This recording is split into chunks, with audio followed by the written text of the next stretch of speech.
Welcome back to the channel. We are here February 9th. This is going to be the breakdown for Draftkings on February 10th. And we have a 9-game slate going on. Some nice matchups here.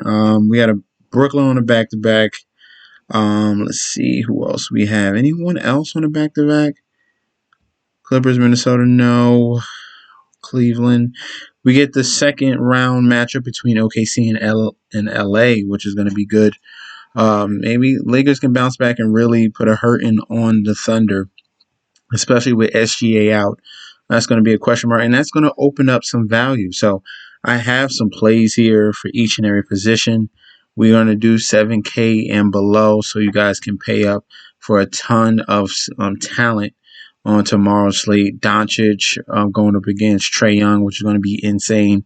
The two guys that were traded for each other. That's going to be worth watching and waiting for. You got Kyrie Irving, KD, and Harden. No.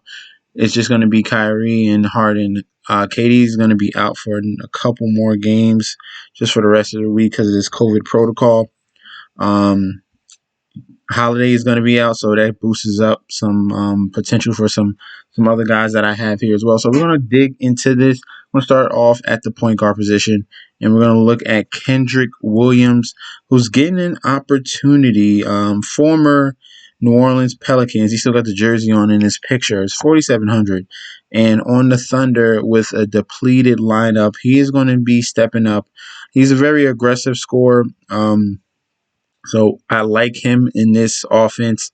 Him, Diallo, since Maladon is out, there's going to be a lot of opportunity on this Thunder team to take advantage of some minutes, and minutes equal money. I understand the matchup isn't great, but OKC plays tough. It doesn't matter, who's the competition. And also they're limited with a number of bodies that are going to be out. So these guys are going to be getting minutes. So Kendrick Williams is going to be getting minutes. He had 30 minutes last game, 3 for 6, 1 3, 7 points, 1 steal, 1 block. He filled it up a little bit everywhere. Big in the rebound department, which was very nice. Only moved him up $200 in salary, so at 4,700, he's got the crazy, eligibility with point guard and small forward. He's not really a point guard; he's more of that forward. I don't know why they even put him there, but we're gonna take advantage of it and put him at point guard. Kendrick Williams on the OKC Thunder, and we're going to move on to the shooting guard position. I spoke about how Jrue Holiday is going to be out, so we're going to be looking on the Milwaukee Bucks team, and someone that got thrusted into the starting lineup, Bryn Forbes, who's taken over for the Sterling Brown type of role, or Wesley Matthews type of role. Bryn Forbes is going to be put into the starting lineup. Him, DiVincenzo, and Giannis. Forbes is a very, very good three-point shooter. Came from the San Antonio Spurs. They poached him over. This was a good signing. He's been very, very efficient with the three-point shooting. You see what he did against Indiana, 4 for 7. You see what he did against Cleveland, 6 for 6, and then Denver, 3 for 6. Definitely putting up solid numbers at 3,800. I'm really getting cheap here because this is a bigger slate and you can find some decent value. And if he's getting started minutes, 26 minutes and above, and which should be a competitive game because Phoenix plays tough. They should have Chris Paul back, him and Booker, nice dynamic duo, and then DeAndre Ayton down low. I like the matchup here going up against the Suns and the Bucks. Forbes should be in a role where he's going to get these minutes, and minutes equal money, 3,800. We're going to put him at the shooting guard position. I think that is a steal to get.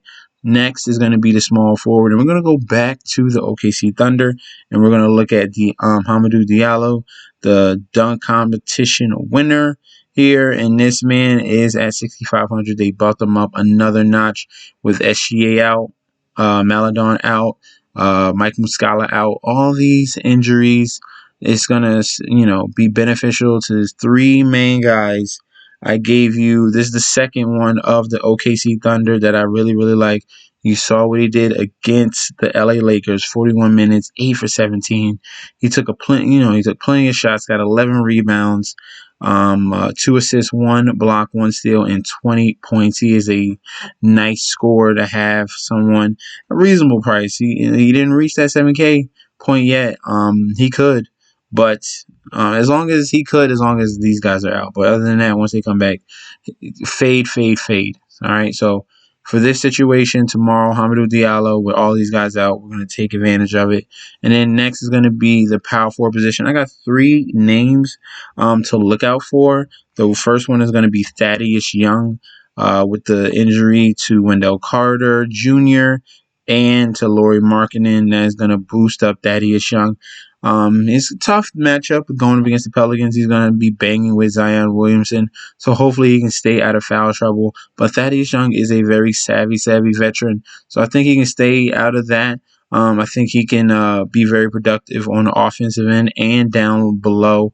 As you see, he's been very productive in the Chicago Bulls offense, getting peripherals in many different areas. Going up against Washington, 14 points, 2 steals, 1 block, 6 assists, which was very surprising, 5 rebounds.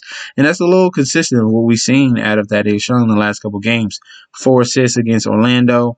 And then the first out of the 2 set, he got 5 assists against Orlando. He's very good on the defensive side. That's why you see these steals. 2, 1, 2, and 5 steals against New York. Like I said, savvy veteran. I think he can play well and just stay out of foul trouble. Get you some DK points at 6,600. And I like him at the power forward spot. Another guy I'm looking at power forward, and this guy is going to complete the trio from the OKC Thunder, and that's Darius Bailey at 6,100. He's cheaper than Thaddeus Young, and he definitely can get you there.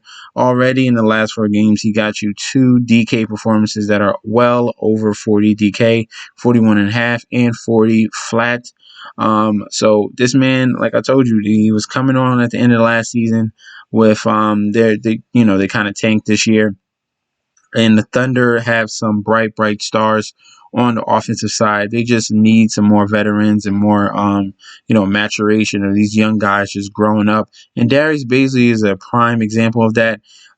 Definitely can score. He just needs to boost up the rebounds. 7.6 for a power forward is not high enough for me. I need 10 rebounds, and he's been doing that. 16 rebounds against the Lakers, 10 rebounds against Minnesota, and 12 against Houston. So the production is there. The opportunity is there now with all these injuries. So we're going to put him in the pool as well for the power forward spot. All right. And then last but not least, I think this guy is just getting a little bit too cheap. Once you see someone at the scoring caliber that Michael Porter Jr. is, you take full advantage. This man has never been in the 5K range ever. And this is a situation where you're looking at it's Cleveland against Denver. Denver's on like a 3-game losing streak, struggling. They had, they played tough against the Bucks the other game, but just didn't have enough to finish. This is a game where I see Denver clean sweeping, clean clocking the Cleveland Cavaliers, and Michael Porter definitely get some late minutes, some blowout minutes, and really put a hammer, on his performance against the second unit. Man can shoot the 3, man can dunk, man can pass. Michael Porter is nice. Okay. We're going to have him as well at 5,700. He's the cheaper out of the power forward, all 3 that I gave you guys. And then last but not least, we're going to finish off at the center position. And I told you, if you follow my direction with stacking the Detroit Pistons today, you should be very, very happy because the Nets have no defense. We play no defense. DeAndre Jordan showed again that he is trash. I don't know why we still have him, just because you're cool with KD. We're trying to win, but you suck and you don't care and you're lazy. You need to go home, cut them dreads. Just stop it. It's enough. So at the center position, we're going to look at Miles Turner going up against my Brooklyn Nets. And he's another candidate where he shouldn't be this cheap. When you can get Miles Turner at that 6, high 5K range, it's time for him to go back to blowing up. And this is a situation where he can take full advantage of DeAndre Jordan. Miles Turner definitely has 3-point shooting at ability. He's taking at least 3 a game. He's got some games where he's taking 6 and 7. He can knock it down, and he's going to stretch the floor. And DeAndre Jordan is not going to come out there and cover him because he is lazy, like I said yet again. He should clean up the boards as well because we play small. And I like Miles Turner at that 6K range. It's not a great matchup for the Nets, but they do have Kyrie and Harden to combat the Indiana Pacers with, and this is going to be the core. I filled out most of the lineup. I gave you some extra power forward options, and that still leaves 10.6K for your remaining lineup. Obviously, you could take out some other guys and go pay up for Jokic or Luka. You can already afford a Antetokounmpo. So the value is here. I'm giving you a plethora of options. I gave you a guy in the 3K range. I gave you a guy in the 4K range and up. So let me know how you feel about my selections. Comment in that comment section below. Like, comment, and subscribe as well. We are trying to get to 300 subscribers so I can give you guys some money. If you guys want some money, tell a friend, subscribe. Okay? I'm trying to send you some money so you can put up bets like I'll be putting up bets. And you see these futures that are coming in hitting like clockwork. Okay? I did it for the Dodgers. I did it for the Tampa Bay Buccaneers. It's just we're gonna move on now to NBA, and I'm trying to give you guys some good information here. This is what I'm here for. Don't forget to like, comment, subscribe to the channel. Follow me on Instagram and Twitter at MessNetSD, and I'll be back tomorrow with another video. Peace out, guys.